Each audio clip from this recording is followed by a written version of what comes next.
Bahan Persekutuan Perempuan Wilayah GKI Pondok Indah mengenal Injil Matius. Yang istimewa dari anak kecil. Matius 18 ayat 1 sampai 11. Pada waktu itu, datanglah murid-murid itu kepada Yesus dan bertanya, "Siapakah yang terbesar dalam kerajaan surga?" Maka Yesus memanggil seorang anak kecil dan menempatkannya di tengah-tengah mereka.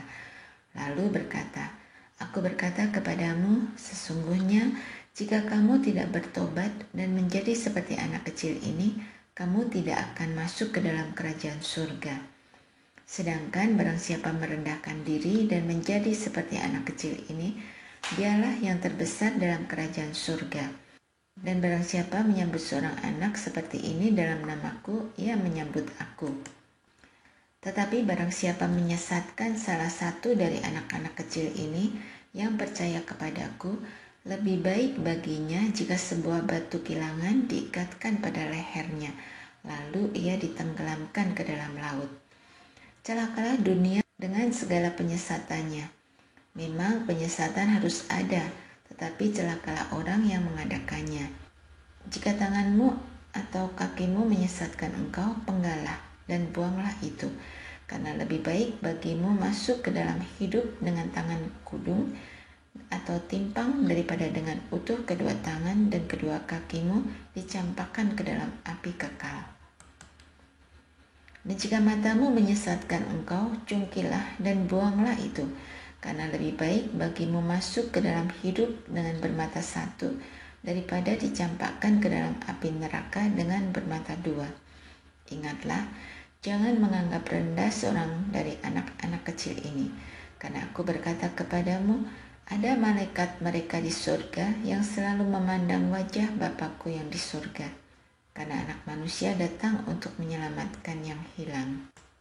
Seorang anak mendekati paus yang sedang melakukan pelayanan misa. Ia berjalan-jalan di sekitar altar.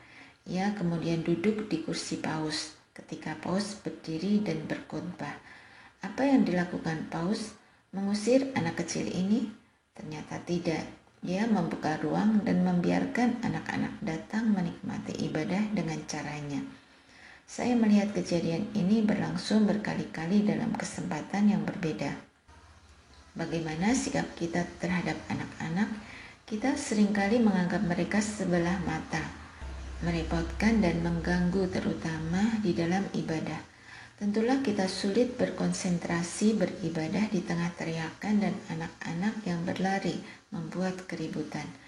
Namun bukankah itu pula yang dirasakan anak-anak? Betapa sulitnya memahami apa yang dilakukan orang dewasa dalam peribadatannya. Yesus memberi tempat yang istimewa bagi anak-anak. Anak-anak ada di masa betapa mudah bagi mereka untuk menyerap apa yang mereka lihat dan dengar. Mereka peniru yang baik. Yesus mau kita menjadi peniru Kristus dalam segala kepercayaan kita, melakukan apa yang Dia ajarkan. Untuk itu, Yesus sangat marah upaya orang menyesatkan anak-anak. Ketika anak-anak disesatkan dengan ajaran yang salah, ia bertumbuh dengan karakter dan kebiasaan yang salah. Anak-anak memiliki kasih yang tulus, memudahkan mereka untuk menyambut siapapun dalam keriangan, untuk bermain bersama. Yesus mengajarkan kita untuk menuluskan kasih kita yang telah banyak tersekat-sekat dalam perjumpaan kita dengan sesama. Anak-anak ada pada masa untuk terus belajar dan tidak menyerah dengan kegagalan sekalipun. Kejatuhannya membuatnya menangis kesakitan, namun ia diajarkan untuk terus berjuang, berjalan, dan berlari. Demikianlah kita melanjutkan sikap kemauan untuk belajar dan bangkit dari kejatuhan. Mari kita menyambut anak-anak di dalam cinta kasih, mendidik mereka dalam hikmat Tuhan, dan marilah kita menjadi anak-anak yang taat pada Allah. Diskusikan. 1. Bagaimana perjuangan saudara mendidik anak-anak untuk percaya pada Allah? 2. Pengalaman apa yang membuat saudara belajar dari iman anak-anak? Doakanlah. 1. Pertumbuhan iman anak-anak. 2. Terbuka dan menyambut anak-anak dalam cinta Tuhan.